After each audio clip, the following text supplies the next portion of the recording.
Hello and welcome to the Mental Health Update here on CNN and CNN.com. Make sure to take part in the discussion on social media. Today we are going to take a look at some of the difficulties faced by the healthcare sector.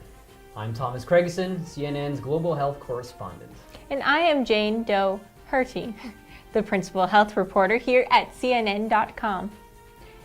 In the lead up to the upcoming MonWHO conference taking place in Canada, CNN is exploring issues related to mental health and policy.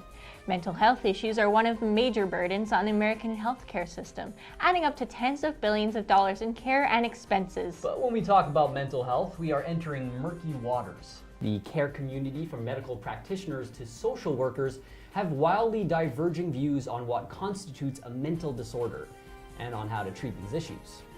This confusion is compounded by the ceaseless demands of special interest groups trying to advocate for more treatment on a variety of issues such as PTSD, dementia, autism, and much more. Members of Congress in Washington, with their limited resources, are faced with difficult choices on where to prioritize spending. Things like preventative care and long-term care are simply not sexy. Well, that's where the special interest groups come in. They are able to rally people around the country behind certain issues and create a demand for action. Even if the general public is unaware of the issue, calling politicians and bringing along a well-padded wallet with you does get results. A lot of people would say that politicians are only really listening to the pharmaceutical companies, allowing them to guide mental health policy. It really has become a national conversation. Let's take a look at what's trending on Twitter. Tweet at us with the hashtag MonWHOMentalHealth. Time to change, writes, by talking openly about mental health, every one of us can help reduce the stigma. New England Psyche wrote, our grandparents cannot suffer in silence. Increase funding for Alzheimer's research. Dr. Jeff wrote, we have a third world right here in America. We need to focus on helping American Indians combat mental health issues.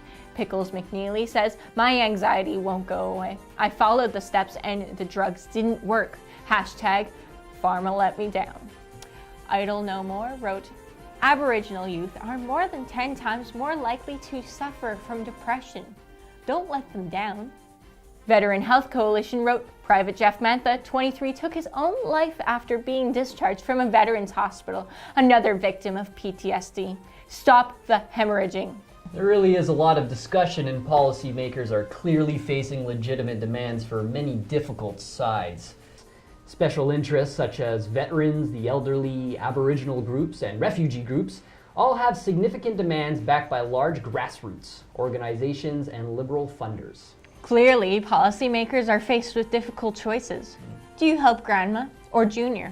Do you create systems that make it easier to prescribe medication, or do you build social support services? Questions that will be addressed at MonWHO conference in Montreal. That's all the time we have for now, but make sure to take part in the conversation on Twitter at CNNMTL15 and on YouTube at youtube.com/MonWHOmedia. Thanks for listening. Stay classy.